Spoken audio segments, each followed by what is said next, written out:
Assalamualaikum warahmatullahi wabarakatuh. Keberadaan hantu pocong memang sangat terkenal di Indonesia.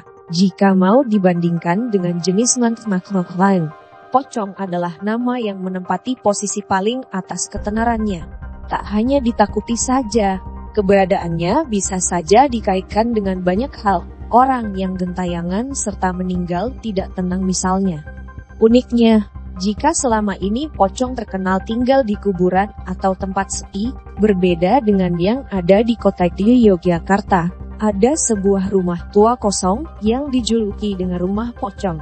Untuk kalian yang penasaran tentang rumah pocong ini, simak ulasannya dengan menonton video ini hingga akhir, tentunya hanya di channel Di Balik Fakta.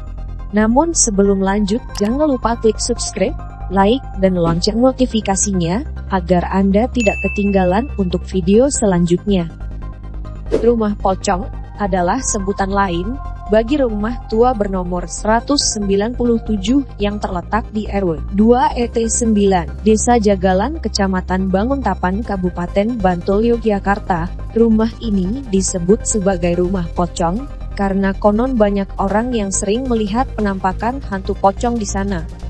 Rumah pocong Sumi ini berbentuk selayak rumah, kecuali ia memang merupakan bangunan tua.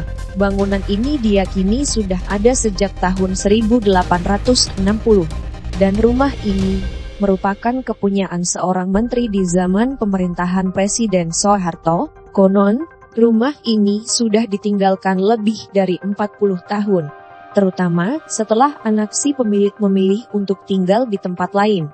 Bangunan ini memiliki suasana yang sangat lembab dan pengap. Siapa saja yang berada di sana pasti tidak akan bisa tenang. Seolah-olah banyak sosok yang sedang mengamati kehadiran kita.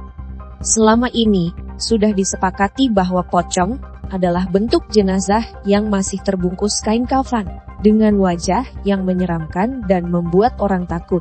Mereka biasanya berkeliaran dengan melompat-lompat, karena bagian kaki masih terikat oleh tali kafan.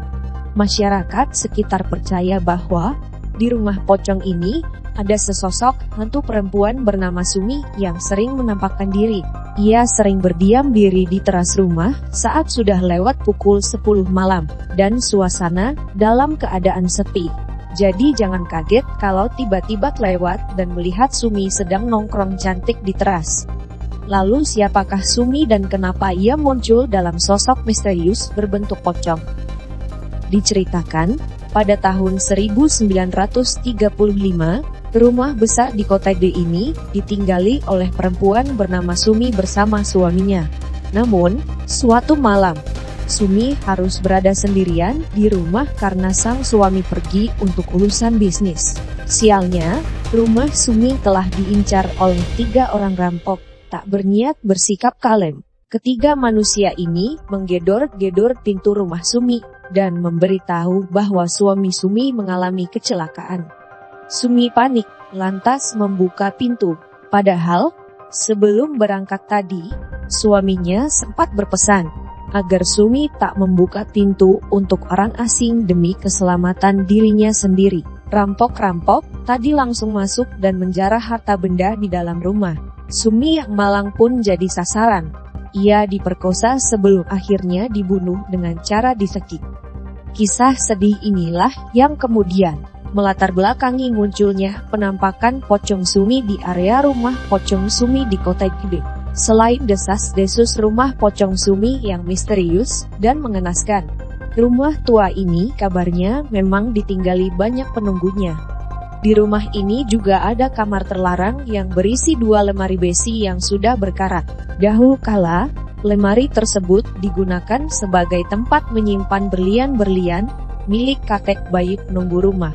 Di bagian pintunya terdapat tulisan dilarang masuk. Walaupun terkenal dengan bangunan seram, karena usianya yang tua, bangunan tersebut dijadikan sebagai tempat wisata. Banyak orang yang datang ke sana untuk mendapatkan foto-foto yang instagramable. Selain itu, rumah pocong ini kerap kali dijadikan tempat uji nyali. Dan jika ada orang yang sengaja datang ke sana untuk niat yang kurang baik, maka mereka akan mendapat celaka. Sebaliknya jika hanya melihat atau sebatas kepo tidak akan mendapat masalah. Dan itulah misteri rumah pocong Sumi yang beredar saat ini. Sahabat semua, jangan lupa berbagi informasi dengan share video ini. Wassalamualaikum warahmatullahi wabarakatuh.